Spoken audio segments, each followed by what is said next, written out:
Coming up in today's bulletin, we cover court hearings, exciting sports updates, critical community responses to natural disasters, important health initiatives, and much more. Stay with us for the full roundup.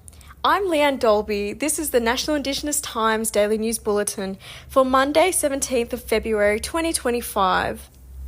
In a significant update, the court has heard emotional testimony from a boy who was allegedly attacked by two men accused of being involved in the killing of 15-year-old Cassius Turvey. The court proceedings have continued to bring light to the details of the heartbreaking case. As the boy shares his harrowing experience, Cassius's tragic death last year sparked nationwide outrage and calls for justice. The trial continues as the boy's testimony is expected to play a pivotal role in the case.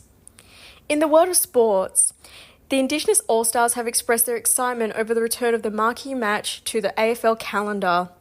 Players spoke about the significance of the game, which holds a special place in showcasing Indigenous culture and talent. The team's return has been hailed as a milestone for both the AFL and Indigenous representation in sports.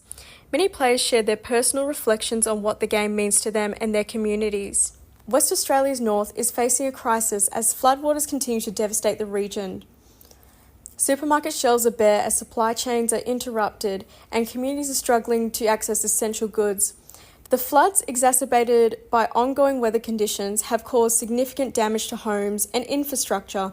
Relief efforts are underway, but the situation remains critical, particularly for remote communities where access is severely limited. The National Indigenous Fashion Awards are gearing up for their 2025 edition, with nominations now open.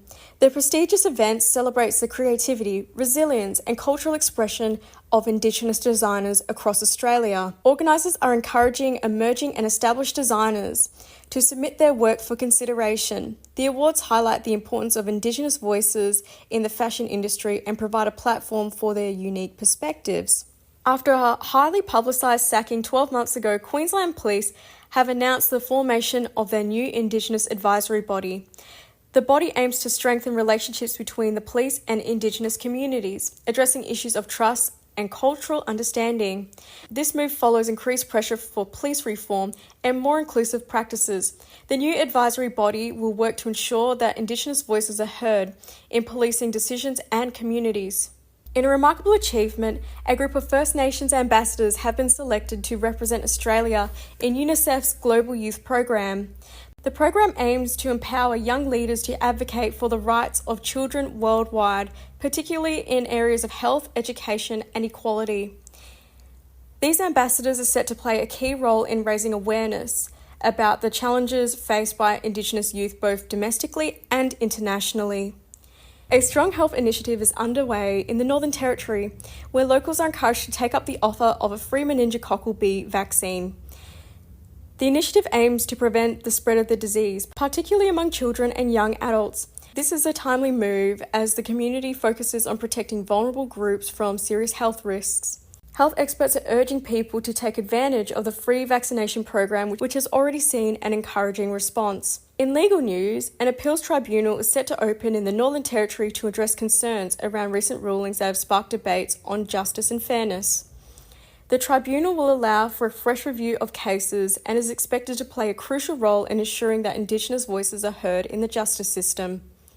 The opening of the tribunal is seen as a step towards greater accountability and transparency in legal processes that impact Indigenous communities.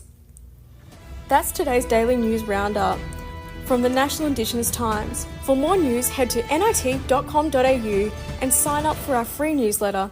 Thank you for tuning in. I'm Leanne Dolby and we'll be back for more updates tomorrow.